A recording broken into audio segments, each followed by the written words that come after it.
গরিবের স্কুল জীবন। মনা নে তোর টিফিনটা ব্যাগে ভরে। টিফিনে কি দিয়েছো মা? আজকে টিফিনে একটু ঘরে মুড়ি ছিল আর দুটো বাতাসা দিয়ে দিয়েছি মা। আমার বন্ধুরা জানো তো মা কত ভালো ভালো টিফিন নিয়ে যায়, আর আমার রোজ রোজ মুড়ি খেতে ভালো লাগে না মা। কি করব বলতো মা, আমাদের যে গরিবের সংসার, এর থেকে বেশি তোকে কি দেবো বলতো? আমি তো জানি সবাই ভালো ভালো টিফিন খায় আর তোর মনটাও খুব খারাপ করে, কিন্তু উপায় নেই মা। নে তোর টিফিনটা ব্যাগে ভরে নে। আচ্ছা দাও। ও মা।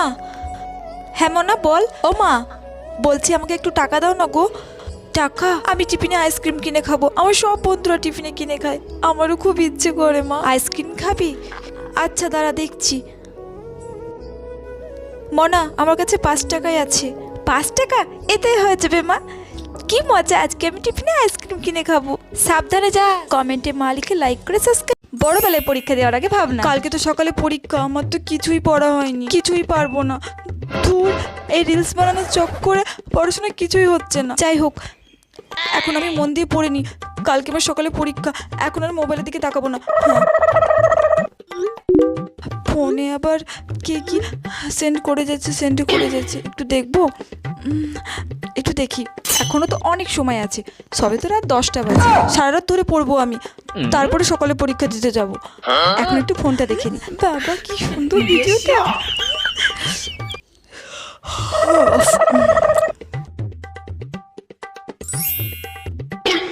কখন চোখ লেগে গেছিল? কটা বাজছে এখন? সকাল 9টা বাজছে। এ বাবা, আমার তো কিছুই পড়া হয়নি, আমি তো পরীক্ষায় কিছুই পারবো না। 9টা বেজে গেছে, এবার আমি ব্যাগ রেডি করবো না বই পড়বো? হে ভগবান, আজকে তুমি স্কুলের অতিরিক্ত ভালো ম্যাম যেমন হয়। Good morning student. Good morning ma'am. Shreya, তুমি এত স্কুল কামাই করছো কেন? তুমি তো আগে এত স্কুল কামাই করতে না। সরি ম্যাম, কালকে আসলে শরীরটা ভালো ছিল না। আমি কিন্তু তোমাদের কারোর গার্জিয়ান কল করি না, কিন্তু তার মানে এটা নয় তোমরা যখন তখন স্কুল কামাই করবে। রুটিন অনুযায়ী তোমরা কিন্তু ঠিকঠাক স্কুলে আসবে, ওকে? ওকে ম্যাম, ঠিক আছে ম্যাম। কালকে যে হোমওয়ার্ক গুলো দিয়েছিলাম সেগুলো সবাই করেছো তো? ম্যাম আমার হয়নি। যদি এটা শিবানী ম্যামের ক্লাস হতো তাহলে তুমি এটা করতে পারতে। আমার ক্লাসের হোমওয়ার্ক বলে তোমরা ছাড় পেয়ে যাচ্ছ, যদি শিবানী ম্যামের ক্লাস হতো না তাহলে দেখতে তোমাদের কি করতো। এই আস্তে কেউ কথা বলো না, আমি আগে বুঝিয়ে দিই পড়াটা, তারপর তোমরা কথা বলো, ঠিক আছে? আগে বুঝে নাও পড়াটা ভালো করে, না হলে পরীক্ষায় পারবে না কিন্তু। আবার কথা বলে, এত কথা কেন হচ্ছে? প্রিন্সিপাল ম্যাম কিন্তু বাইরে রাউন্ড দিচ্ছে, তোমরা কেউ কথা বলো না, ক্লাসটা শোনো ভালো করে। চলো আজকের মতো ক্লাসটা এখানেই শেষ করলাম, আবার পরের ক্লাসে দেখা হবে।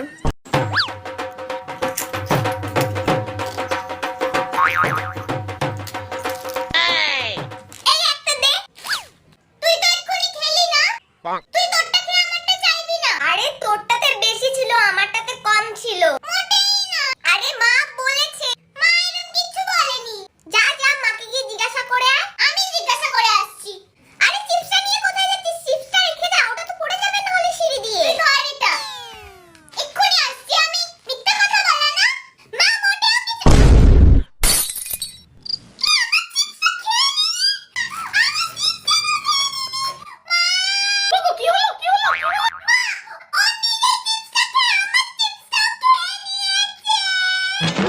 তুই কেন ওর চিপসটা খেয়েছিস? আচ্ছা কাঁদিস না, চুপ, আমি তোকে একটা চিপস কিনে দেবো। আচ্ছা দুটো কিনে দেবো। এই পড়া করে এসেছিস তো আজকে?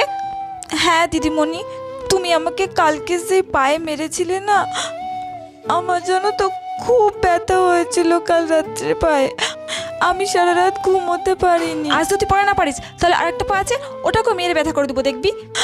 না বল এবার কি হলো? যা পড়েছিলাম সব ভুলে গেলাম তোমার কথা শুনে। গাধা একটা।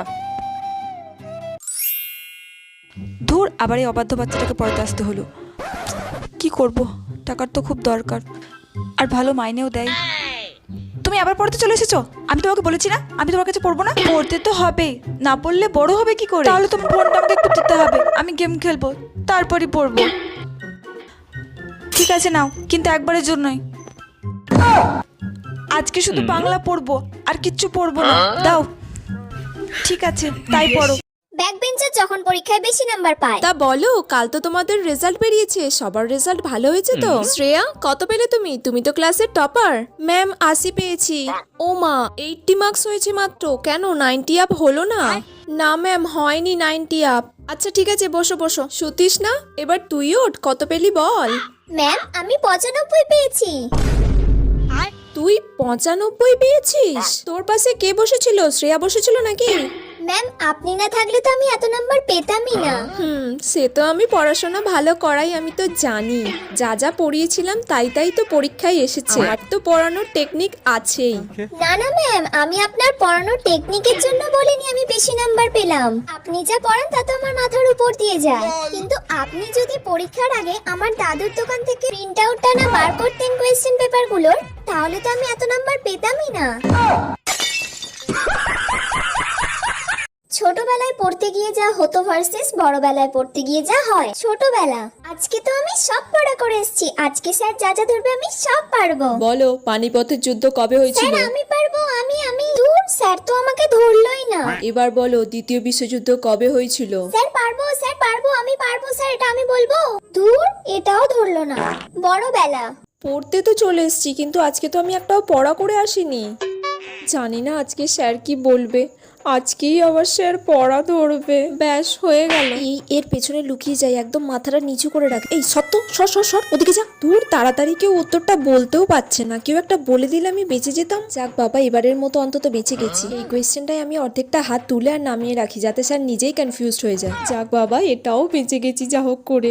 এবার তুমি বলো এটার অ্যান্সার। স্যার পারবো না আমি। পড়া করে আসুনি তুমি, ওঠ বস করো। দূর, ভালো লাগে না, কি করতে পড়তে